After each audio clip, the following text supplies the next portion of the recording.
करने के लिए एक बड़ा चैलेंज है जिसे पूरा किया जाएगा, लेकिन फिलहाल एक बहुत बड़ा चैलेंज है। और वक्फा सवाल के दौरान नेशनल कॉन्फ्रेंस के एमएलए तनवीर सादिक की जानिब से उठाए गए मुद्दे पर जवाब देते हुए वज़ीर सेहत और मेडिकल एजुकेशन की वज़ीर सकीना ईटू ने कहा कि ओपीडी और आईपीडी में मरीजों की तादाद मुसलसल बढ़ रही है। ऐसे में मरीजों की देखभाल देख रेख स्कीम्स इंतजामिया के लिए बड़ा चैलेंज है। वज़ीर सेहत ने कहा कि अमले की कमी के लिए मुताल्लिक़ा रिक्रूटमेंट एजेंसियों के साथ उठाया गया है इन मुद्दों को। वज़ीर सेहत ने बताया कि स्कीम्स के रिक्रूटमेंट रूल्स 2025 को नोटिफाई किया जा चुका है। वज़ीर सेहत ने कहा है कि स्कीम्स और श्री महाराजा हरि सिंह गवर्नमेंट हॉस्पिटल समेत दीगर सरकारी हॉस्पिटल पर मरीजों की काफ़ी भीड़ रहती है, बोझ रहता है इन हॉस्पिटल्स पर, और सरकारी अस्पतालों में बुनियादी ढांचे को मजबूत करने पर ख़ासतौर पर तवज्जो दी जा रही है। तो इन तमाम तर चीज़ों से, इन तमाम तर बातों से कुछ चीज़ें, कुछ आउटपुट निकल करके आए। एक ये कि स्ट्रक्चर है लेकिन स्टाफ की कमी है, इंफ्रास्ट्रक्चर है लेकिन फैसिलिटीज़ नहीं है, और मरीज़ों की तादाद बढ़ती जा रही है। आज कुल मिलाकर के मेडिकल फैसिलिटीज़ के हवाले से असेंबली में ये बातें हुई।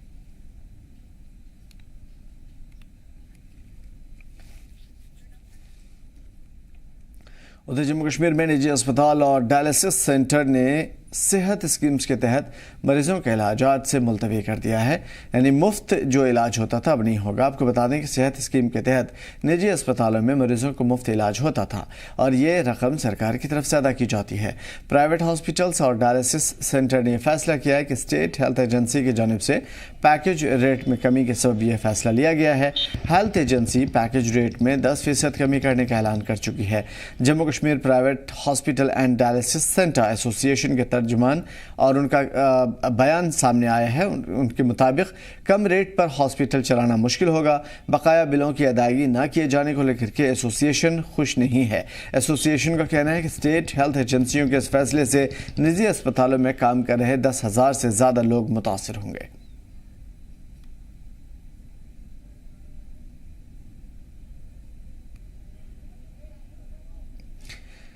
तो हॉस्पिटल्स में बहुत सारी प्रॉब्लम्स है। देखिए, आज जो असेंबली के अंदर चीज़ें हुई हैं सिर्फ मेडिकल का अमला या मेडिकल डिपार्टमेंट के ही प्रॉब्लम्स नहीं है, बल्कि और भी बहुत सारी ऐसी प्रॉब्लम्स है जिसको गिनाना, जिसको जानना और जिस पे फोकस करना, बातचीत करना हम सभी के लिए ज़रूरी है। इस वजह से आज असेंबली के अंदर जो कुछ हुआ, जितने भी हंगामे हुए, जितने भी प्रपोजल रखे गए, जिन जिन टॉपिक पे बातचीत हुई, उन तमाम तर चीज़ों को आज हमने शामिल किया है ताकि उन तमाम तर चीज़ों के हवाले से बात की जाए। लेकिन उस वक्त जम्मू कश्मीर इंतज़ामिया और सरकार की हवा निकल जाती है जब हम सेहत के ऊपर बात करते हैं, बेरोज़गारी के ऊपर बात करते हैं। क्यों? क्योंकि इस वक्त ये सेहत का मसला और बेरोज़गारी का मसला सबसे ज़्यादा है, और यही वजह है कि आज हम इन दोनों को भी अपने टॉपिक में रखना चाह रहे हैं और उन तमाम तर चीज़ों पर बात करेंगे। देखेंगे ख़ास तौर पे कि आखिर क्या कुछ है सरकार की मंशा। हालांकि अभी 3, साढ़े 3, 4 महीने हुए सरकार को, लेकिन जिम्मेदारियां बहुत बड़ी है। मुनीब कुरैशी साहब हमारे साथ जुड़े हुए हैं जेकेपीसी से, और गुलाम हसन डातर साहब बीजेपी से हमारे साथ जुड़े हुए हैं। साथ में मोहम्मद इमरान काजी साहब भी जेकेएनसी से हमारे साथ जुड़े हुए हैं। सीधा मैं मुनीब कुरैशी साहब आपकी तरफ आऊँगा, और लगातार मैंने जिस तरीके से देखा है जेकेपीसी को हमला आवर होते हुए, साफ तौर पर उससे लगता है कि सरकार जिम्मेदार है, मौजूदा सरकार, लेकिन मसाइल 5, 10 साल, 15 साल पीछे अगर हम घूम करके देखते हैं तो कहीं ना कहीं लगता है कि मसाइल बरसहा बरस से चले आ रहे हैं। आज के खास तौर पे असेंबली की कार्रवाई पर आपका रद्द-ए-अमल, आपका रिएक्शन? देखिए, आपने बिल्कुल सही बात बोली है। यहाँ की J&K की जो फंडामेंटल डेफिशिएंसीज हैं या पॉलिसी फेलियर्स हैं, ये इंक्रीमेंटली चलता आ रहा है। ये कोई आज की बात नहीं है। पिछले 5 साल कोई एलजी एडमिनिस्ट्रेशन को क्रिटिसाइज ही नहीं कर रही है। This goes all the way back. तो बेशक देखिए, अब ऐसा है कि नाउ फाइनली आज एक पॉपुलर गवर्नमेंट है, स्पेशली नेशनल कॉन्फ्रेंस के पास एक डिसाइसिव मैंडेट है, जहां उनको किसी भी और पार्टी पे as alliance partner as such उनकी रिलायबिलिटी नहीं है। एक सॉलिड मैंडेट है, और तो एक्सपेक्टेशंस बहुत हैं, पर्टिकुलरली जिन कमिटमेंट्स के साथ ये इलेक्शन में उतरे थे। तो कमिटमेंट्स और मैनिफेस्टो तो बहुत अच्छा था, डेफिनेटली उसमें लोगों की मेजॉरिटी प्रॉब्लम्स इनने कवर की थी मैनिफेस्टो में, लेकिन अनफॉर्चुनेटली जो आज प्रोसीडिंग्स हम असेंबली में देख रहे हैं उसमें और मैनिफेस्टो में एक कंप्लीट डिस्कॉर्ड है, they are not at all in line. तो ये थोड़ा डिसअपॉइंटिंग है, बट एज ऑपोजिशन हम अपना कंस्ट्रक्टिव रोल प्ले कर रहे हैं, माइन्यूट चीजों से लेके बिगर पॉलिसी इश्यूज, जैसे आज आपने देखा हमने प्रेस कॉन्फ्रेंस की रिजर्वेशन पे, Exactly. तो छोटे से लेके बड़े मसलों तक हम अपना एज पोजीशन बिल्कुल, हम रिजर्वेशन के ऊपर भी बात करेंगे और जाहिर है कि आज के उन बड़े मुद्दों को भी हम इस मंच पे लाने की कोशिश करेंगे। मुनीब साहब, सवाल सिर्फ मेरा इतना है कि सरकार को कम से कम जो वक्त है उसको यूटिलाइज करने का मौका तो दे, खुद को बेहतर तरीके से प्रेजेंट करने का मौका तो दे, क्योंकि सरकार भी कह रही है, आप भी बेहतर तरीके से जानते हैं और हम भी जानते हैं कि मुद्दतों से चले आ रही है जो रायता फैलाया गया है जम्मू कश्मीर में, उसे साफ करने के लिए थोड़ा वक्त चाहिए और सरकार भी यही आपसे डिमांड कर रही है। आधे से ज्यादा रायता तो इनका खुद का ही फैलाया हुआ है, तो एटलीस्ट उन्हीं पे काम करना चालू कर दें। 6 months 6 महीना ठीक ठाक टाइम होता है, to be honest with you. और जहां in house, as I said, जहां आपकी एक 2/3 मेजोरिटी वाली सरकार होती है, आपका pretty much everything is under one control. So Omar Abdullah has everything in house. तो अब इनको 6 months, देखिए, more so in the context of Kashmir, जहां जैसे आपने भी खुद अभी एक्सेप्ट किया, प्रॉब्लम्स बहुत ज्यादा हैं। बिल्कुल, प्रॉब्लम्स बहुत ज्यादा हैं, डे टू डे लाइफ को हर्ट कर रही हैं, और इसी के इलेक्शन कैंपेन में आपने बहुत पावरफुल, बहुत टॉल प्रॉमिसेस और कमिटमेंट्स किए, और आपने एक ऐसी बॉडी लैंग्वेज, ऐसा डिमीनर दिखाया लोगों में कि साहब हम आएंगे और जादू की छड़ी चला के रातों रात ठीक हो जाएगा। तो it's not us, it is not us, unfortunately it is the public. हम जो बोल रहे हैं, हम पब्लिक सेंटिमेंट को चैनलाइज करके बोल रहे हैं। तो जब पब्लिक की आपने एक एक्सपेक्टेशन ऐसी बना रखी थी, as soon as we stop, come into the government, we will start working on it। अब ठीक है, understandably, and let's be rational, तब आपको 6 months मिल गए हैं, आपको एक एक्लेमेटाइजेशन पीरियड मिल चुका है। You should have very well settled down. You should have already started working on the burning issues at least. Exactly. मुझे अभी, to be honest with you, एक नहीं रहा। बिल्कुल। इमरान साहब, इसका जरूर आपसे जवाब चाहूंगा मैं कि ठीक है, आप शुरुआती दौर में तो कह रहे थे, लेकिन अभी इतना एक टाइम है कि आप इस टाइम फ्रेम में कुछ करके दिखा सकते थे, या आपको भी बीजेपी की तरह अप्रोप्रिएट टाइम चाहिए?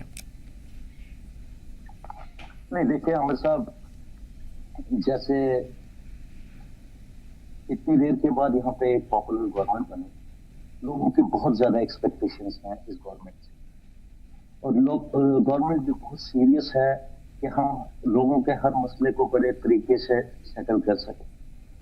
अपोजिशन, जितने भी हमारे अपोजिशन पार्टीज हैं, जैसे पीसी हो गई, पीडीपी हो गई, बीजेपी होगी, कोई भी होगी, उनको ये बिल्कुल अच्छे तरीके से मालूम है, वो पॉलिटिकली साउंड है, उनको पता है कि लोगों ने इनके एक अच्छा मैंडेट दिया है, लोगों के बहुत उम्मीदें हैं इस गवर्नमेंट से, तो वो इस चीज का नाजायज फायदा उठा के लोगों के बीच में ये बात करने की, बिल्कुल जादू की छड़ी की तरह ये रातों रात ही सब कुछ हो जाना चाहिए, दैट वॉन्ट बी पॉसिबल। अब आइए, आपने स्कीम्स की बात की। स्कीम्स, देखिए, स्कीम्स हमारा जम्मू कश्मीर का एक बहुत बड़ा असासा है। बिल्कुल, ये एक एसेट है हमारे यहाँ का। और अगर आप देखेंगे कि ये आंकड़े जो आज शॉर्टेज निकल रही है वहाँ पे डॉक्टर्स की और जो सपोर्टिंग स्टाफ की वहाँ पे शॉर्टेज निकल रही है, ये शॉर्टेज अगर आप नीचे जाएंगे, आज से 2015 में आपको ये शॉर्टेज देखने को नहीं मिलती थी। इसका मतलब ये है कि जो वहाँ पे इन 10 सालों में वहाँ पे जो रिटायर हुए, जो जितने भी वहाँ पे उनकी जगह पे जो वैकेंसीज खाली हुई, उन वैकेंसीज को फुलफिल नहीं किया गया टाइमली। ये कहीं ना कहीं हमारे एसेट्स को डैमेज करने की बात थी। अगर ये सब रेगुलर बेसिस पे हो रहा होता जैसे ये पहले होता था, तो आज हम इस कंडीशन में नहीं थे। लेकिन I will make sure you कि हेल्थ मिनिस्टर जो है वो कंप्लीटली सीरियस है इस मामले में, और उन्होंने, ये सिर्फ स्कीम्स की बात नहीं है, इस वक्त आप कोई भी बहुत सारे हर जिले में है ऐसे, और स्कीम्स की बात नहीं है। मैं सिर्फ इतना जानना चाहता हूं इमरान साहब से कि आखिर हथियार डालने वाली बात यहाँ पे क्यों आ गई? आपने पहले भी कहा था, आप पहले भी समझते थे, लेकिन वो जादू की छड़ी कहाँ गई जो अभी पूछ रहे थे मुनीब साहब? वो हौसला कहाँ गया, वो जुबान कहाँ गई, वो स्टेटमेंट कहाँ गया? जेकेएनसी यहाँ पे कमजोर हो रही है कहीं ना कहीं।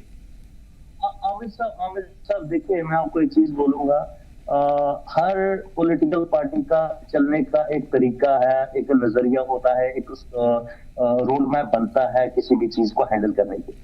इस वक्त हमें समझना चाहिए, हमें खूबी अच्छी तरीके से मालूम है कि अब वो इस वक्त हमारे पास वो स्पेशल स्टेटस वाली और कंप्लीट फुल स्टेट नहीं है। हम एक यूटी गवर्नमेंट, एक यूनियन गवर्नमेंट हमें टेक केयर कर रही है ऊपर से, ठीक है। उसको कैसे हैंडल करना और इस सारे माहौल में अपने काम को कैसे निकालना है, उसके लिए एक अच्छा रोड मैप तैयार कर दिया गया है। और आप थोड़े दिनों में देखिए, आप ये हमारे अपोजिशन पार्टीज वाले भी बिल्कुल सारे अच्छे तरीके से जानते हैं कि ये नेशनल कॉन्फ्रेंस और अब्दुल्ला साहब की गवर्नमेंट इसको ओवरकम करेगी, इस चीज का इनको भी पता है। लेकिन अब थोड़ा सा इस चीज में टाइम लगेगा।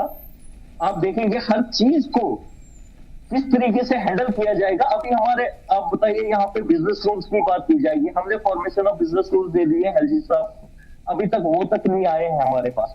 ये सिर्फ नेशनल कॉन्फ्रेंस की बात नहीं है, ये जम्मू कश्मीर के लोगों का नुकसान हो रहा है जितना इन सब चीजों में डिले हो रहा है। क्यों डिले हो रहा है? ठीक है, लेकिन अभी हमारे साथ जो हैं बीजेपी के डिस्ट्रिक्ट प्रेसिडेंट गुलाम हसन डातर साहब भी हैं। इमरान साहब, मैं इस सिलसिले में आपसे ये समझने की कोशिश करूंगा, बीजेपी बार बार दुहाई देती है कि भाई हमने इंफ्रास्ट्रक्चर खड़ा कर दिया, हमने ये बना दिया, हमने वो बना दिया, तब आप लोग खामोश होते हैं। तब क्यों नहीं इतनी सारी चीजें गिनवाते हैं कि यहाँ प्रॉब्लम है, यहाँ प्रॉब्लम? इमरान साहब, नहीं, इंफ्रास्ट्रक्चर, मुझे आप एक चीज बताइए, आप अपने, हम ऑन द होल हम बात करने को कहेंगे कि जम्मू कश्मीर में बड़ा कोई इंफ्रास्ट्रक्चर बन गया। चलो, हम सारे जितने यहाँ पे बैठे हैं, हमारे पीसी के कॉरेस्पॉन्डेंट यहाँ पे बैठे हैं, हमारे रिप्रेजेंटेटिव पीडीपी से बैठे, आप खुद यहाँ पे बैठे, अपने एरिया के लोकेलिटी में मेरे को बताइए कौन सा इंफ्रास्ट्रक्चर डेवलप हुआ। हाँ, national project on the interest of the nation, आपने डिफेंस पर्पस के लिए कहीं से नेशनल हाईवे निकाल दिया, कहीं आपने नेशनल इंटरेस्ट में आपने हाइड्रो इलेक्ट्रिक प्रोजेक्ट पे काम शुरू कर दिया। इसका मतलब ये नहीं, आप बताइए स्टेट के लिए आपने क्या किया, स्टेट वालों को आपने क्या दिया। गुलाम हसन साहब, सब कुछ प्रचार प्रसार रहेगा या फिर हकीकत में भी कुछ काम होगा? क्योंकि जम्मू कश्मीर की हालत देख के तो नहीं लग रहा, और सरकार जिस तरीके से दुहाई दे रही है तमाम तर चीजों की, उससे साफ जाहिर है कि जम्मू कश्मीर की हालत और भी ज्यादा बदतर है। मुझसे पूछ रहे हैं आप? जी सर, आपसे। सबसे पहले मेरी तरफ से अस्सलाम वालेकुम। वालेकुम अस्सलाम। देखिए, जैसे कि आपने देखा होगा कि बजट में क्या हुआ, और उमर साहब कब से हुकूमत कर रहे हैं, नेशनल कॉन्फ्रेंस कब से हुकूमत कर रही है, आपको ही पता है। और इनको आज ही पता चला है कि यहाँ पे बेरोजगारी है? क्या उनको आज ही पता चला यहाँ पे ये इतने सारे प्रॉब्लम जो कश्मीर में है अभी, क्या आज ही इनको पता चला है? कैसे कश्मीर को संवारना है, कैसे कश्मीर को इन तकलीफों से बाहर निकालना है, क्या आज ही पता चला इनको? नहीं, उनका टेंशन ये है कि आज अगर हथियार डालना पड़ रहा है, जो फ्री में इवन लोगों का ट्रीटमेंट होता था, मेडिसिन मिलती थी, अब वो भी नहीं मिल पाएंगी क्योंकि सरकार ने शिकंजा कसना शुरू कर दिया है, टाइट कर दिया है अलग अलग सेक्टर को। तो अब सवाल ये होता है कि हेल्थ का डिपार्टमेंट इतना ज्यादा कमजोर कैसे हुआ? सिर्फ बिल्डिंग बना देना या फिर इंफ्रास्ट्रक्चर खड़ा कर देना या एडवर्टाइज करते रहना, बीजेपी ने इसके अलावा क्या किया? जी देखिए, आप इनको अच्छा मैंडेट मिला है, आप ये इनको जानना चाहिए, इनको पता करना चाहिए कि ये प्रॉब्लम्स क्या है, सॉल्व कैसे करना है, ये इनका काम है, वो तो हमारा काम नहीं है। हमने बजट में जो देना था हमने दे दिया है, और फिर भी हम ये सोच रहे हैं कि इंशाल्लाह और भी जो कुछ हो सके पार्टी की तरफ से, जो भी हो सके गवर्नमेंट की तरफ से, वो हम कश्मीर के लिए करना चाहते हैं। हम चाहते हैं कि यहाँ के लोगों के लिए ठीक ठाक सब कुछ रहना चाहिए, उनकी जो सहूलियात है, उनके जो रहन सहन है, उनकी जो लाइफ है, उनको ठीक अच्छे से गुजारनी होगी, और हमें उसके लिए काम भी करना होगा। जैसे कि टूरिज्म की बात आप कर रहे हैं, अभी आज आया था असेंबली में, टूरिज्म की इनको पता है कि टूरिज्म ये तो बैकबोन है इकोनॉमिक, और हमें चाहिए कि हमें ऐसे डेस्टिनेशंस को एक्सप्लोर करें कि देखें कि कहाँ पे क्या है, और उनको प्रमोट करना चाहिए, हमें वो मतलब बीजेपी ये चाह रही है कि भाई ठीक है, अगर पानी नहीं मिल रहा है तो कुआं खोदिए, जमीन है आपके पास। खैर, रिजर्वेशन पे आ जाते हैं, उसके बाद सारी चीजों को लेकर के हम मुनीस साहब आपकी तरफ आएंगे। जम्मू कश्मीर सरकार ने वाज़ेह किया है अभी फिलहाल बिल्कुल मैं आता हूं इमरान साहब, आता हूं मैं, क्योंकि आज अलग अलग खबरें हम सबको एक साथ शामिल कर रहे हैं। जम्मू कश्मीर की जो बड़ी बड़ी हैपनिंग हुई, इस वजह से मैं इन चीज़ों को भी ले लेता हूं। जम्मू कश्मीर सरकार ने आज वाज़ेह किया था कि रिजर्वेशन ज़ाब्तों का जायजा लेने के लिए बनी कमेटी अपनी रिपोर्ट पेश करने के लिए वक्त की पाबंद नहीं है। क्यों भाई, इसका सवाल तो शायद आप लोग ही दीजिएगा। हंदवाड़ा के एमएलए सज्जाद गनी लोन के सवाल से तहरीरी जवाब में समाजी फलाह बहबूद की वजीर सकीना ईटू ने ऐवान में बताया कि रिपोर्ट पेश करने के लिए कोई खास मुद्दत तय नहीं की गई है। बता दें कि मखसूस असामियों के लिए रिजर्वेशन पॉलिसी को लेकर के उम्मीदवार सवाल उठा रहे हैं। उम्मीदवारों के खदशात को, डर को दूर करने के लिए ही सरकार ने पिछले साल 10 दिसंबर को काबीना की सब कमेटी तश्कील दी थी, बनाई थी। पीपल्स कॉन्फ्रेंस के सदर सज्जाद गनी लोन ने सरकार से पूछा था कि क्या कमेटी को रिपोर्ट जमा करने के लिए 6 माह का टाइम दिया गया है, और इस सवाल के जवाब में सकीना ईटो ने सरकार की तरफ से आज ऐवान में जवाब दिया।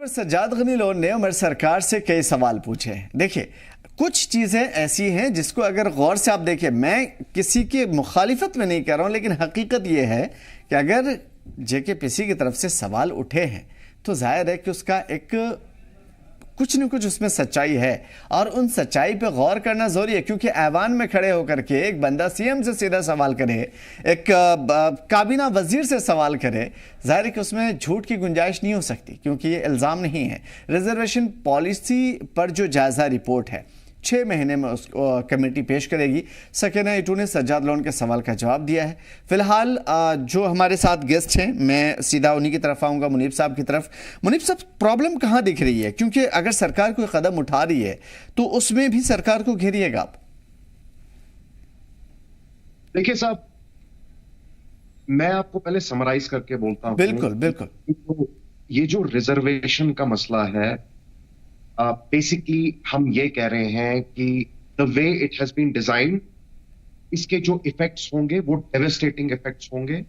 एंड दिस इज सोशली, ये इसमें सोशल बहुत बड़ा सोशल इम्बैलेंस है, biased against Kashmir province as a whole and Kashmiri speaking people in particular one.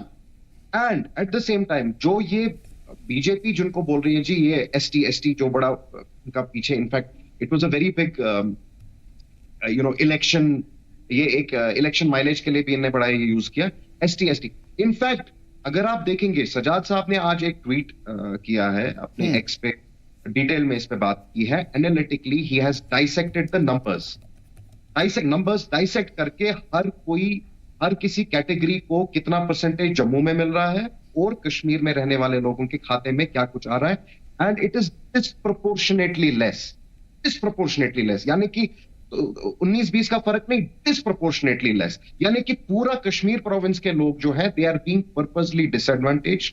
एक सोशल इंजीनियरिंग यहां पे की जा रही है जिससे कश्मीर किसकी तरफ से की स्पोर्स, मैं आपको बताता हूं, बिल्कुल, कश्मीर प्रोविंस के लोगों की स्पेस चोक की जा रही है। इस पे डेविस्टेटिंग इफेक्ट पढ़ाई पे, जॉब्स पे और इवेंचुअली एवरी एस्पेक्ट, डायरेक्टली और इनडायरेक्टली हर एस्पेक्ट पे पड़ने वाला है। इस पे आज सजाद साहब ने नॉट एज, ये किसी पॉलिटिकल माइलेज के नहीं है, as a Kashmiri he stood out, he did his analysis, बैठ के नंबर्स देके, हम पिछले कई दिनों से बैठे हैं, सजाद साहब इस पे एनालाइज कर रहे थे, और एनालिटिकली आज उन्होंने परसों असेंबली में भी जो किया, नंबर्स पे डिबेट किया और सवाल पूछे कि साहब ऐसा कश्मीरी के साथ क्यों किया जा रहा है, और there is an urgent need to challenge this.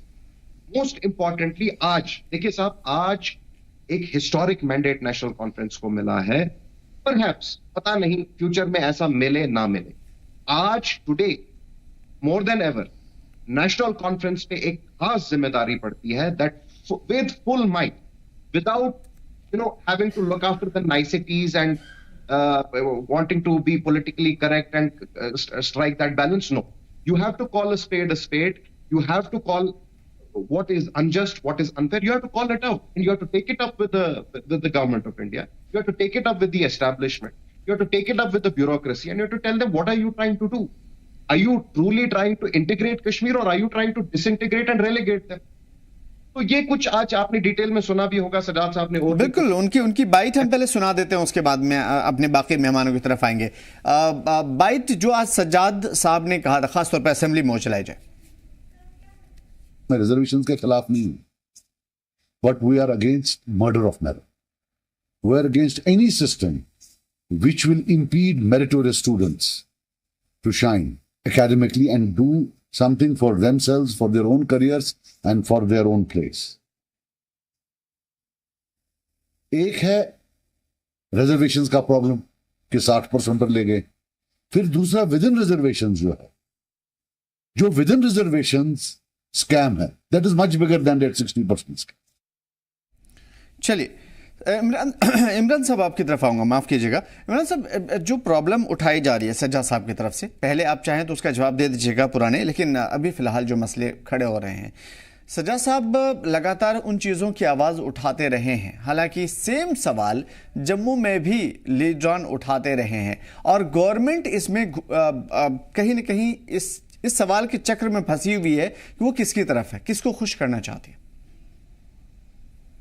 देखिए अमित साहब, सबसे पहले तो अभी मैं यहाँ पे सुन रहा था, मेरे को लगता है भाजपा के प्रवक्ता बोल रहे थे, ये अपना फेलियर छुपाने के लिए आज ये सारा टिकड़ा करंट गवर्नमेंट पे डालना चाहते हैं। मुझे ये बताइए, आज अभी आप देखेंगे on the floor of the assembly Rajouri कुछ के एमएलएज ने ये कंसर्न दिखाया कि 62% शॉर्टेज है मेडिकल कॉलेज में रजौरी में। क्या ये 62% ये 2-3 में?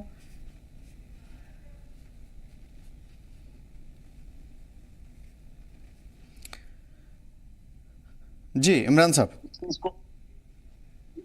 इस चीज को देखने के लिए जरा इनको देखना चाहिए कि ये इनका फेलियर अब इस गवर्नमेंट पे डालना चाहते हैं, लेकिन फिर भी हम लोगों से बिल्कुल ये वादाबंद है कि जितनी जल्दी हो सकेगा इन सब चीजों से बाहर आने की कोशिश करेगी ये गवर्नमेंट। बाकी है ये रिजर्वेशन की बात, हाँ ठीक है, देखिए अपोजिशन है, अपोजिशन का काम है सवाल उठाना, और जितनी अच्छी अपोजिशन होगी डेमोक्रेसी के लिए उतना अच्छा होता है, लोगों के लिए वो बेहतरी होती है। ये अच्छा है सज्जाद साहब ने सवाल उठाए, लेकिन मुझे समझ नहीं आता है कि सज्जाद साहब को क्या जरूरत पड़ी ये सवाल की। हमारी नेशनल कॉन्फ्रेंस तो टाइम एंड अगेन इसके लिए फाइट कर ही नहीं, तो अगर आप वादी के लोगों को नजरअंदाज करेंगे तो जाहिर सी बात है सवाल तो उठाएंगे वहां के रिप्रेजेंटेटिव्स। एक सेकंड आप देखेंगे कि हमारे मेंबर पार्लियामेंट अगर रोहला साहब इवन बात उठाने की बात तो छोड़िए, उन्होंने तो प्रोटेस्ट किया on the outside the residence of CM house, नहीं किया, वो भी तो बात उठानी हुई, उन्होंने पार्लियामेंट में बात उठाई। और आपने अभी पीछे के स्पोक्सपर्सन से शायद एक सवाल पूछा था, उन्होंने उस चीज का जवाब नहीं दिया कि किन की वजह से ये हो रहा है, उस चीज का उन्होंने जवाब नहीं दिया। ठीक है गुलाम हसन साहब, मैं आपकी तरफ आऊंगा, लेकिन मुनीफ साहब बीच में कुछ कहना चाह रहे थे, उनसे पहले जवाब ले लेते हैं, उसके बाद मैं आपकी तरफ आता हूं। देखिए साहब, अगर पॉलिटिकल टसल की आगे पीछे back and forth, you catch me I catch you, hide and seek खेलते रहे, ठीक है, we can continue that, we can do that until tomorrow morning, no problem, मेरे पास बहुत टाइम है। बट ये एक बहुत बर्निंग इशू है, इस पे यूनाइटेड होके लड़िए, और प्लीज सिग्नलिंग पॉलिटिकल पोस्चरिंग मत इस पे मत कीजिए, जैसे वो उस दिन वो रोहल्ला साहब का बाहर वो गिमिक्स और ड्रामा हुआ था, is missing. And let me tell you one more thing, any cabinet subcommittee without a fixed timeline on it is nothing. It's a joke. It's an eyewash. This is gaslighting. So please, अगर इस पे जो कुछ भी aggressively जो कुछ भी काम आप इसमें कर रहे हैं, let it be known to the public. आप dedicatedly social media में अपडेट करते रहिए, इतना आपको बार बार आप सोशल मीडिया में भी देखेंगे, आप मीडिया में भी देखेंगे, students are very anxious, tell them about it. बाकी सवाल रहा ये किसने किया है, I told you very clearly. अब थोड़ा मैं I didn't want to directly target them because I don't want to antagonise anybody, we want to look, we are focused on respite for those who are affected. Establishment, bureaucracy, fly by baboos, and even Sajjad Sahab has mentioned it before. आए कोई policy बनाई, उठ के चले गए। अच्छा, खैर इसके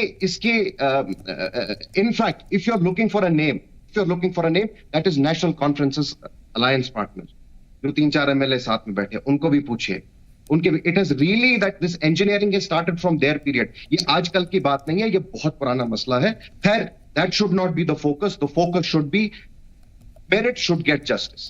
दैट्स माय पॉइंट। चलिए गुलाम हसन साहब, जो मसाइल चल रहे हैं, जो प्रॉब्लम आप देख पा रहे हैं, पहले आप कोई रद्द-ए-अमल देना चाहेंगे या मैं सवाल करूं आपसे? आमिर साहब एक सेकंड प्लीज। जी, मुझे ये चीज ही समझ आई कि इन्होंने कहा कि जो अगर उल्ला साहब ने वहां पे किया वो गिमिक, वहां पे गेम मतलब लोगों को दिखाने के लिए किया, मुझे नहीं समझ आ रही है। जो कमेटी है उसको टाइम फ्रेम करना चाहिए था, उसके बगैर ये आई वॉश है। ये हर चीज को नेगेटिव वे में लेना चाहते हैं। टाइम फ्रेम करते तब ये बोलते कि नहीं जी आपने इतना लंबा टाइम क्यों दे दिया। बात उठाई, इनके रिप्रेजेंटेटिव असेंबली में बात उठाएंगे तो वो लोगों के हक में है। हम रोड पे लोगों के हक में बात उठाएंगे तो वो ड्रामाबाजी है।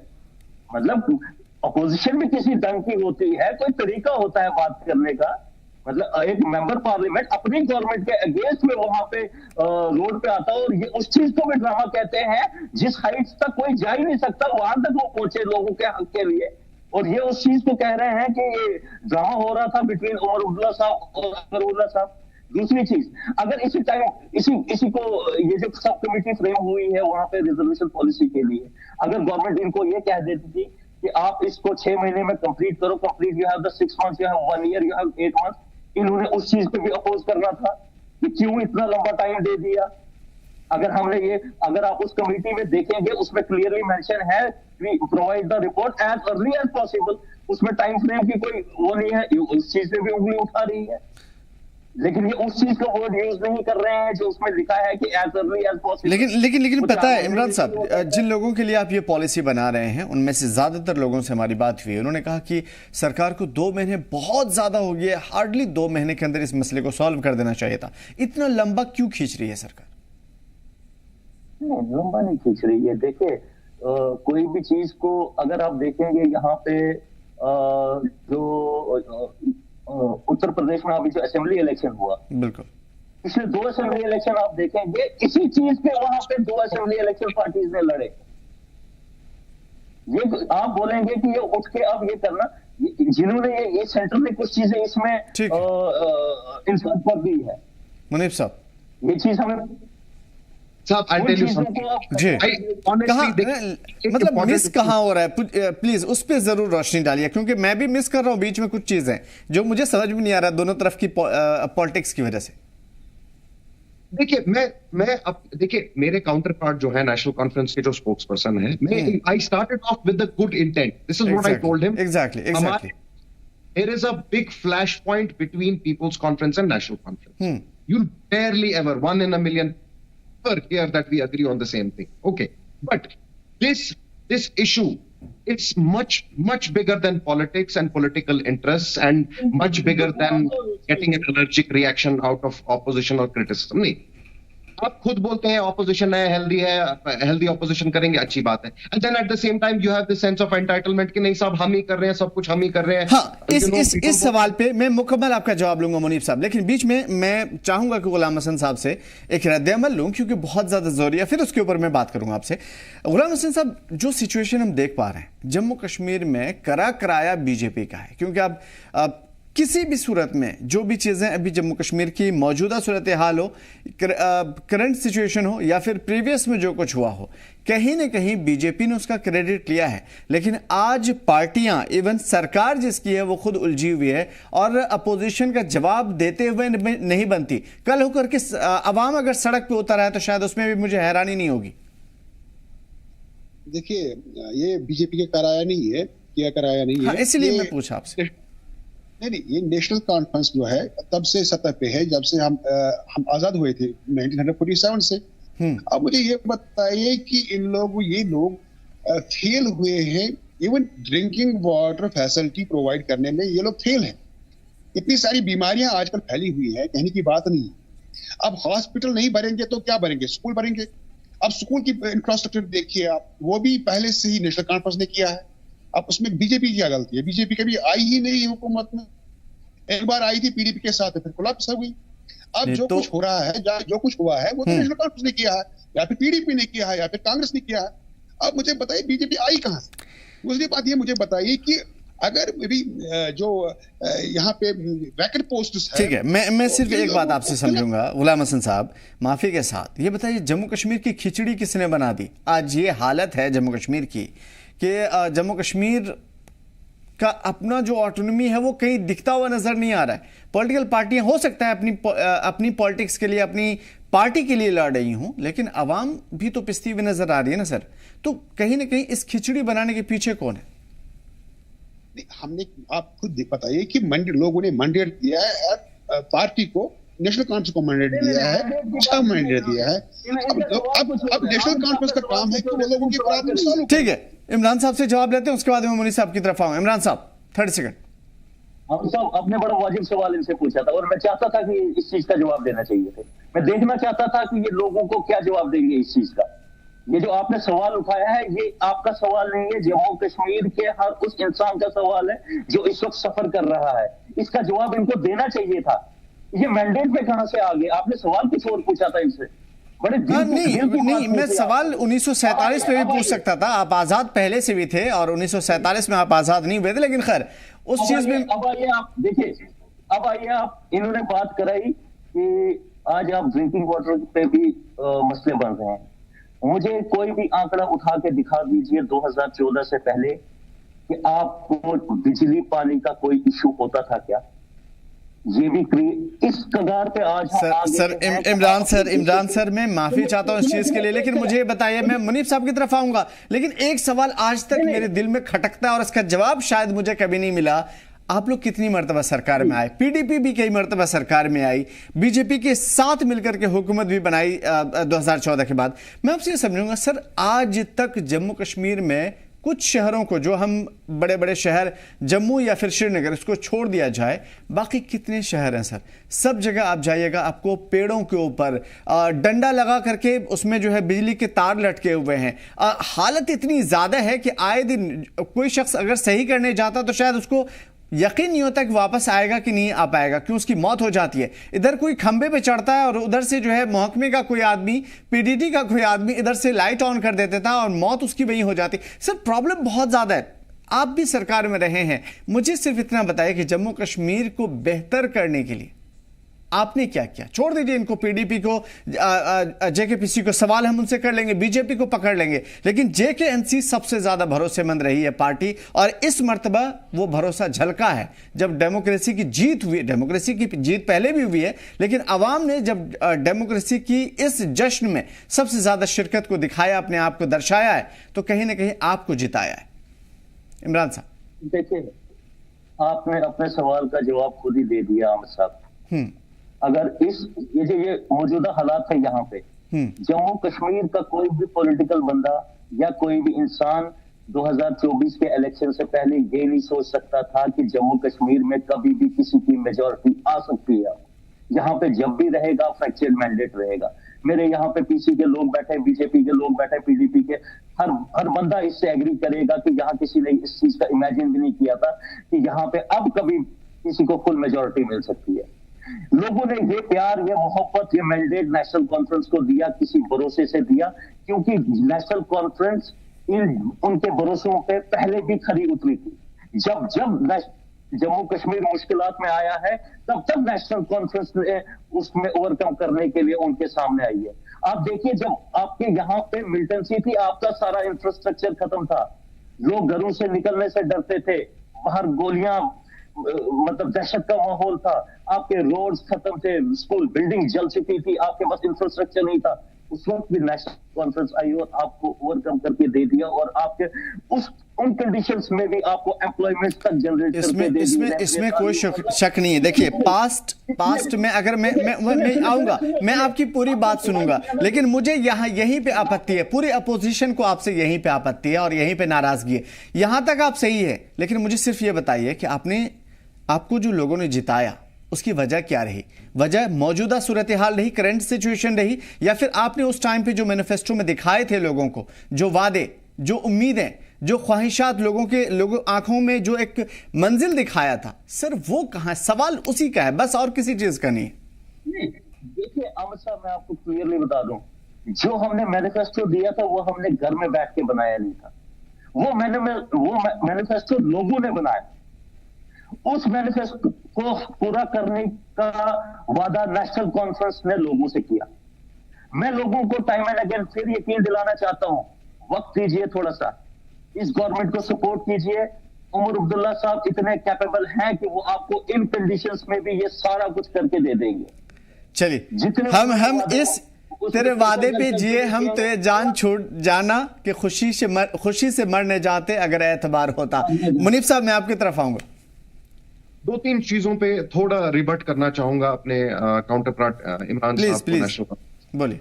फर्स्ट ऑफ ऑल देखिए क्या होता है जब पावर आता है ना, तो there is a strong tendency to become over flattered and थोड़ा डिल्यूजन में जाने की। एक चीज में थोड़ी इनको क्लैरिटी लाऊं, कोई प्यार मोहब्बत और पास रिकॉर्ड पे आपको मैंडेट नहीं मिला।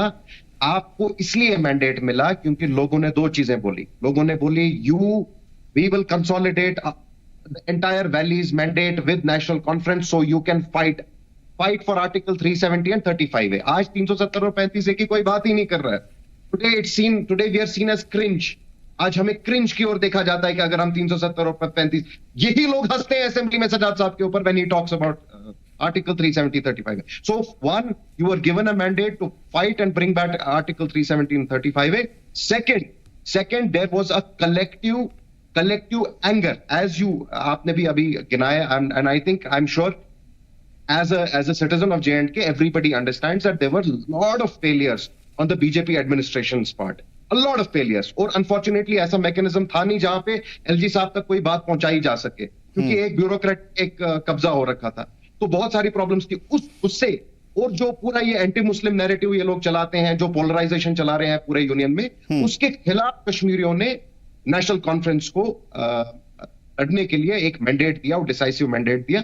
तो please let them not be in delusion that Kashmiris have entirely forgotten their failures, past failures. अब खैर उसमें भी छोड़िए के साहब, मैं एक और बात भी क्लियर कर दूं, बीजेपी ने यहां अपना बेड़ा गर्क किया एलजी रूल में। Let me be very honest with you. Policies अगर 100 पॉलिसीज निकलती है और सेलिब्रेट की जाती है नई दिल्ली में नया कश्मीर, कोट अनकोट नया कश्मीर के लिए, तो ये 100 पॉलिसीज ग्राउंड पे पहुंचती है क्या? इसकी इफेक्टिव इंप्लीमेंटेशन है क्या? इसका रिलीफ कितने परसेंटेज, इसकी जो टारगेट ऑडियंस थी, क्या ये उस इंटेंडेड टारगेट ऑडियंस तक पहुंच रहा है? I don't think so. There are multiple failures. अब इसका एंटायरली जो पिछले एलजी एडमिनिस्ट्रेशन में इसका पूरा मीडियम ऑफ कैरियर ब्यूरोक्रेसी थी, तो आप पब्लिक का फीडबैक कैसे सुन रहे थे? तो पब्लिक की कमर वहां भी टूटी। So let it be very clear, LG rule में भी बीजेपी तो कह रही है कि यहाँ पे लोगों के हाथ में, दोनों हाथ में लड्डू है, लोग कामयाब हो रहे हैं, खुद का एंटरप्रेन्योर बन रहे हैं और उनकी इकोनॉमिक बहुत ज्यादा बढ़ी है। मतलब हर सेक्टर को फायदा पहुंचा रहे हैं लोग। मैं आपको बताऊं, मैं बोलने को तो कुछ भी बोल सकता हूं, अगर जेन्युइनली इतना रिलीफ कश्मीरी लोगों को, चलो मैं particularly I talk about the Kashmir province because Jammu as such conventionally has been a BJP bastion, but I talk the Kashmir province. अगर मैं कहता हूं even if 20% of what they claim, 30% का भी रिलीफ अगर यहां कश्मीरियों को पहुंचा होता है, कॉमनर को पहुंचा होता है, at least you would have seen BJP ने पिछले विधानसभा चुनाव में, असेंबली इलेक्शन में। अब मुझे बताइए, सवाल यहां से मेरा कायम होता मुनीब साहब कि अगर इतनी सारी चीजें आपको मालूम है तो बीजेपी का कॉलर क्यों नहीं, दामन क्यों नहीं पकड़ते हैं कि सरकार आप ही हो हमारे लिए सब कुछ?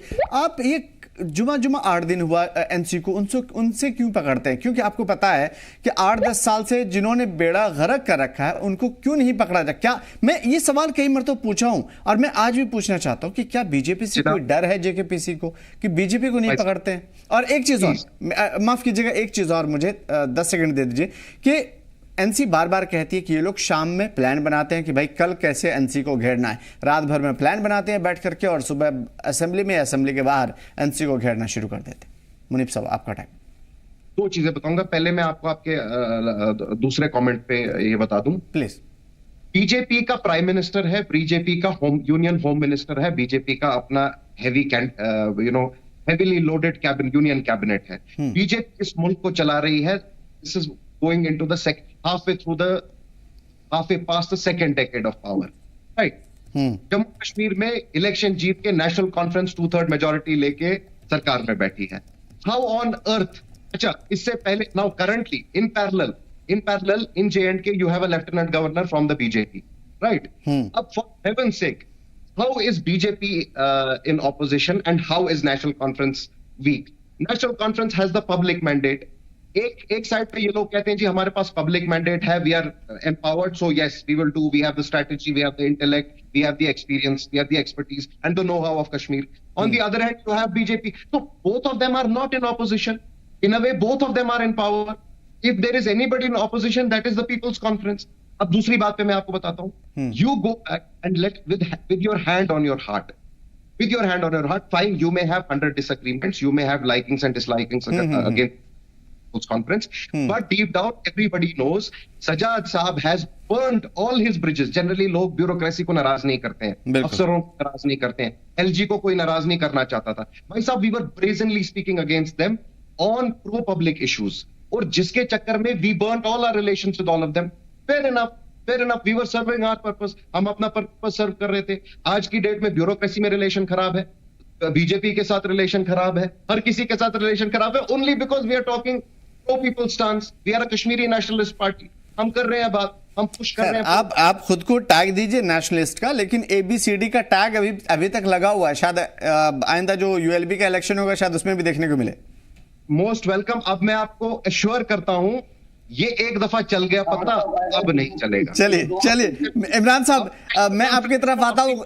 एक माफ कीजिएगा, मुझे सिर्फ गुलाम हसन साहब से कुछ सवाल करने हैं, बहुत जरूरी है. मुझे 2 मिनट दे दीजिए, आया तो प्लीज 2 मिनट दीजिए. ठीक है. गुलाम हसन साहब, आप सीनियर लीडर है, मैं माफी चाहता हूँ आपके लिए, 2 मिनट चाहता हूँ. ठीक है, बोलिए इमरान साहब.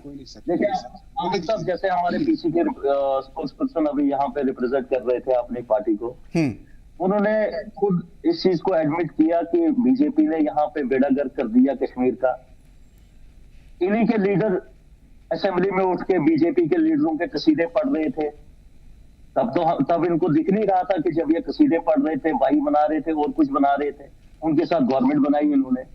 उनको जो चीज उन्होंने यहाँ पे ये सोशल इंजीनियरिंग की बात कर रहे हैं या जिस चीज की भी बात कर रहे हैं कश्मीर में हुई या किसी कम्युनिटी के खिलाफ हुई, ये तो शाना बशाना उनके साथ खड़े रहे उन चीजों में. आज ये कैसे सवाल उठा रहे हैं? आज इनको बड़ा प्यार आ रहा है, नेशनल कॉन्फ्रेंस ये नहीं कर रही है.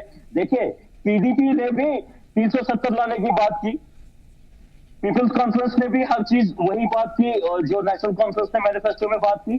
फिर लोगों ने इन पे क्यों नहीं विश्वास जताया? इनको लोगों ने क्यों नहीं प्यार दिया? क्योंकि लोगों ने देख लिया था कि ये लोगों को धोखा देने वाली पार्टियां हैं. इन्होंने यही इमरान साहब, क्या आगा रोला साहब का बयान आप भूल गए कि जिस रास्ते पे प्रीवियस पार्टियां चल चुकी हैं उसी रास्ते पे हमारी पार्टी चल रही है? अगर ऐसा ही रहा तो आइंदा हशर भी वैसा ही होगा. नहीं, जो भी लोगों के सेंटिमेंट्स के अगेंस्ट जाएगा उसका हाल वही होगा जो आज PDP और PC का है. उसमें कोई शक नहीं है. ठीक है, मैं आपकी बात पूरी सुनूंगा. सिर्फ हमें गुलाम साहब की तरफ मैं आता हूं एक सवाल के साथ. गुलाम हसन साहब, मुनीब साहब से जो बात हो रही थी, देखिए बात से बात निकलती है लेकिन हम टॉपिक पे जरूर बने रहेंगे. मैं आपसे एक चीज समझने की कोशिश करूंगा. एक प्रॉब्लम यह है कि बीजेपी अपनी पैर पे कुल्हाड़ी मारती हुई नजर आ रही है. ये खास तौर पे सीधा एक लाइन में दिखता जा रहा है. और आज न कल ये जम्मू में जिस तरीके से आपका वर्चस्व है वहां पे भी देखने को मिलेगा. क्योंकि देखिए, मेरे लफ्ज नहीं है, क्योंकि देखने को मिलेगा कि जम्मू में जिस तरीके से नेशनल कॉन्फ्रेंस या फिर जो अभी मौजूदा हुकूमत है जम्मू में टारगेट कर रही है, जम्मू के लोगों को तमाम तर चीज़ें ज़्यादा से ज़्यादा जम्मू को फ्रंट पेज पे रखा जा रहा है और तमाम तर चीज़ों में सरकारी फ़ायदे उनको मिल रहे हैं. अभी JKPC की जिस सिलसिले में बात हो रही थी, रिजर्वेशन भी उसका एक हिस्सा है. तो ऐसा लग रहा है कि जम्मू का भी खेमा कहीं ना कहीं आपके हाथ से निकल जाए. सवाल सिर्फ इतना कि क्या बीजेपी अपने पैर पे कुल्हाड़ी मार रही है इन तमाम तर चीज़ों को लेकर के? देखिए, हमारी कल मीटिंग थी यहाँ पे, बहुत सारे लोग आए थे, बुजुर्ग लोग भी आए थे और औरतें भी आई थी. एक बुजुर्ग ने कहा कि मेरे बच्चों ने मुझे छोड़ दिया. वैसे ही उसी तरह एक महिला ने भी कहा कि मुझे बच्चों ने छोड़ दिया. और डायरेक्ट मोदी साहब जो है वो हमारे माँ बाप जैसे ही, क्योंकि जो भी फंड्स आते हैं वो डायरेक्ट मेरे अकाउंट में आते हैं. मैं उसी के साथ काम चला रहा हूँ, अपनी जिंदगी पसंद कर रहा हूँ. आप मुझे बताइए कि ये लोग जो कह रहे हैं कि बीजेपी के खिलाफ इतना कुछ, ये जो कह रहे हैं, इनको ये बताइए कि ये उनका इनका जो जैसे कि इंजीनियर रशीद का मसला हुआ था कि उसने भी पार्लियामेंट में बहुत कुछ दिखाया था. अब आप देखिए कि असेंबली में क्या दिखाया उसने, इस तरह पीडीपी का भी हुआ था, इनका भी वैसा ही होगा। सर इंजीनियर रशीद साहब को बर्बाद, इंजीनियर रशीद का आपने जिक्र निकाला, सिर्फ मुझे चंद शब्द में ये बता दीजिए, इंजीनियर रशीद साहब को बर्बाद करने के पीछे किसका बड़ा हाथ रहा, आपका और नेशनल कॉन्फ्रेंस का? वजह, नेशनल कॉन्फ्रेंस ने एबीसीडी घोषित कर दिया और कहीं ना कहीं ये बात जराए के एतबार से, सूत्र के एतबार से चली आ रही थी कि इंजीनियर रशीद जो है आपके भेजे हुए लोग हैं, तो वक्ती तौर पे लोगों ने जिता दिया। और उस टाइम पे अगर आपको जरूरत नहीं थी या आपने उनको नहीं भेजा था तो उस टाइम पे इजाजत दे दी, लगातार उनको 2-2 महीने 1-1 महीने छुट्टी दे दी, 44-42 दिन लगातार वो बाहर रहे, और उसके बाद आज जब वो 2 दिन 1 दिन के लिए पार्लियामेंट में रिप्रेजेंट करने के लिए लोगों को, बारामूला के लिए वो आना चाहते हैं, तो आप उनको इजाजत नहीं देते। तो सवाल तो बनेगा ना सर, फिर तो जेकेपीसी सही कह रही है या जेकेपीसी जैसी दूसरी पार्टियां सही कह रही है आप दोनों के बारे में? नहीं, देखिए सर, एक डेमोक्रेसी में हर एक का हक बनता है कि वो कॉन्टेस्ट करे, लेकिन दूसरी बात यह है कि अगर उसने पार्लियामेंट इलेक्शन जीता है, फिर असेंबली में क्या हुआ? अच्छा, पीपल्स कॉन्फ्रेंस में जो सजाद साहब है, उसको दो सीटों पर लड़ना पड़ा, एक पे हार गए, दूसरे पे आ गए, वो जीत गए वो। अब ये क्या है, लोगों के दिलों में क्या है, उनके जहनों में क्या है? आप मुझे बताएं कि बीजेपी की तरफ अब टिल्ट हो रहे हैं, लोग आ रहे हैं, तो हम हमारे साथ आ रहे हैं, तो वजह क्या है? वजह तो यही है ना, यही कार्य है कि जो नेशनल कॉन्फ्रेंस ने लास्ट टाइम में की है। अब सजाद साहब को ये फेल क्यों होना पड़ा? वो फेल क्यों हुए सजाद साहब? एक सीट पे क्यों हार गए वो? अगर वो सच में अपने आप को एक बेस्ट रिप्रेजेंटेटिव कहते हैं अपने अवाम अपने कॉन्स्टिट्यूंसी की, तो फिर मुझे लगता है कि अब लोगों ने उसको भी झुटलाया है, उसको भी ठुकराया है। वजह ये है कि सज्जाद साहब को देख करके मुझे एक ही शेर याद आता है कि देखा जो तीर खा के कमीनगाह की तरफ, अपने ही दोस्तों से मुलाकात हो गई। तो सज्जाद साहब तो दोनों तरफ से पिसे हैं हमारी नजर में। खैर, मुनीब साहब बताएंगे बेहतर तरीके से। मुनीब साहब कुछ जवाब देना चाह रहे थे? मैं देखिए एक थोड़ा मैं बात करना चाहता हूं बीजेपी के स्प्रेड पे। पहले भी बताया था, आई थिंक परहैप्स वो कट गया था, आपने तब बात की थी जी। मैं इतना कहना चाहता हूं, अगर बीजेपी, देखिए 2 एस्पेक्ट्स हैं। एक है कि बीजेपी ने यहां डिलीवरी की होती in terms of policies, in terms of relief, infrastructure, other things. दूसरा होता है एक सेंटिमेंटल एस्पेक्ट, ठीक है, रिलीजियसली, सोशली यहां कुछ सॉफ्ट स्पॉट्स हैं, ठीक है, यहां साहब कुछ नो गो एरियाज हैं, there are fine defined red lines जो हम कश्मीरी नहीं चाहते हैं कि क्रॉस हो। अब मैंने पहले भी ये किसी और इंटरव्यू में बताया है, ये शहीद गनी लोन साहब ने एक दफा किसी एक न्यू दिल्ली से एक डेलीगेशन आई थी, तो उनको पूछा था कि आप नाराज क्यों हैं, तो लोन साहब ने बोला था कि आप हमें खीर तो देते हैं लेकिन जूते में डाल के देते हैं, तो जूते से तो हम निकाल के ये खीर खाएंगे नहीं। ये वैसी बात है। एक तो जो नेशनली एक एंटी मुस्लिम, एक पोलराइजिंग, एक वो मुसलमानों को डिह्यूमनाइज करने का एक वो होता है, जब तक बीजेपी उसको चेंज नहीं करेगी साहब, कश्मीरी को आप सोना भी दे दो, they will not accept. This is practical and I am sure मेरे बड़े भाई ठीक है मुनीब साहब बिल्कुल आपका सवाल बिल्कुल और जवाब भी बहुत दुरुस्त है और इस चीज को हम सभी एज अ जर्नलिस्ट महसूस करते हैं। लेकिन आप मुझे बताइए कि जम्मू कश्मीर की तबाही, जम्मू कश्मीर के लोगों की बर्बादी, उसके पीछे बीजेपी के भूत से कहीं ज्यादा जम्मू कश्मीर के अपने अछूत हैं। यस देखिए साहब, मैं थैंक यू, और you know with all humility मैं इस पे as a Kashmiri myself, देखिए मैं भी खुद कश्मीरी हूँ, मेरे पेरेंट्स भी कश्मीरी हैं, मैंने भी 90s की मिलिटेंसी देखी है, I grow up in the 90s militancy और बाकी जो भी दौर उसके आगे चले। एक रिक्वेस्ट मैं बहुत हम्बली लोगों को बोलना चाहता हूं कि आप अगर बार बार चोरों को, गलत लोगों को तिजोरी के रखवाली के लिए रखेंगे तो फिर आप बार बार नहीं रो सकते कि ये मेरी तिजोरी मुझे वापस आते हुए खाली क्यों। साहब आपको अपना जो आपका वोटर, जो हमारा इलेक्टोरेट है, उनको अपना जो वोटिंग एपेटाइट है वो ठीक करना पड़े। आप अच्छे कैंडिडेट्स लाइए, आप जज्बातों में मत बहिए, आप मुद्दों पे, डेवलपमेंटल मुद्दों पे वोट दीजिए, आप खाली वादों मुझे सिर्फ इतना बता दीजिए मुनीब साहब कि इतने साल से आप लोग हैं पॉलिटिक्स में, क्या देखिए अवाम बेवकूफ़ नहीं होती, अवाम के सपनों में वो चीज़ें दिखाई गई जो उनका मकसद था, जो उनकी मंजिल थी, लेकिन भले ही वो वादा पूरा हो या ना हो, लेकिन लोगों को बेवकूफ़ बनाया गया। सवाल यह है कि आप लोग क्या कर रहे थे? आप लोगों ने लोगों को वो जहन में दूररस निगाह कहाँ थी आपकी? आपने उस चीज़ को पहले क्यों नहीं सोचा? मैं आपको साहब एक बात बताऊंगा, बिल्कुल इमीडिएटली गोइंग बैक टू अगर आप हमारा एज अ स्मॉल स्प्रेड, हमने पहले भी ये बताया, हमारा स्प्रेड नेशनल कॉन्फ्रेंस या बाकी रीजनल पार्टीज जितना बड़ा नहीं था, बेशक, and there are other reasons and factors for it, जो जैसे भी हमारी इस पार्टी की जर्नी रही है, that's a separate aspect. But अभी ये बताना चाहूंगा, अगर आप हमारा मैनिफेस्टो अभी भी देखेंगे, जैसे हमारे साहब अभी बीजेपी से बोल रहे थे कि यार तो फिर ज्यादा सीटें क्यों नहीं आई, बड़े झूठ बोले होते तो क्या पता अभी गई हो, नहीं बोले। It was very, even in the parliament, आप याद कीजिए पार्लियामेंट में हमने सिंपल कंसाइज में बोला डिग्निटी एंड डेवलपमेंट दोनों जरूरी है, इज्जत आबरू और डेवलपमेंट, क्योंकि इज्जत से पेट नहीं भरता, और पेट भरने सिर्फ पेट भरेंगे तो हमारी आइडेंटिटी खत्म की जाए, नहीं, दोनों चीजें जरूरी है। एक एवोल्यूशन हो रहा है, पार्टी ने पीछे बहुत रफ देखा है, बहुत सारे चुनाव हमने लड़े भी नहीं, कुछ ना कुछ। बिल्कुल, यहाँ ये बहुत ही खूबसूरत मुद्दा उठाया आपने कि ये जो एवोल्यूशन का दौर है ना, इस टाइम पे हर एक का इम्तिहान है। खैर गुलाम हसन साहब, मैं आपकी तरफ आऊँगा। देखिए, आप बहुत सुलझे हुए इंसान हैं, और जहाँ तक मैं पर्सनली बता रहा हूँ मैं आपको, मेरे दिल में आपके लिए बहुत रिस्पेक्ट है, पार्टी से, पॉलिटिक्स से हट करके। मैं आपसे सिर्फ इतना समझूंगा, हमेशा आप लोगों की भलाई के लिए सोचते रहे हैं, कदम उठाया आपने, सिर्फ जम्मू कश्मीर के लिए क्या बड़े पैमाने पर पार्टी पॉलिटिक्स से हट करके क्यों नहीं सोचा जाता, ताकि जम्मू कश्मीर का भला हो, जम्मू कश्मीर के लोगों का भला हो? गुलाम हसन साहब, देखिए, हम सोच रहे हैं तभी तो एब्रोगेशन 370 तो हो गया, वो उसी को लेके, ताकि यहाँ पे डेवलपमेंट, क्योंकि यहाँ पे जो ये डिपोटिज्म था, और जिस तरह उन लोगों ने लूटा है, पूरा जो संपत्ति यहाँ पे थी लूटी है, तो उसी को लेके हमने एब्रोगेट किया है, ताकि मिलिटेंसी भी खत्म हो, ताकि यहाँ के लोगों को आराम मिले। और जैसे कि इन लोगों ने कहा कि हमारे साथ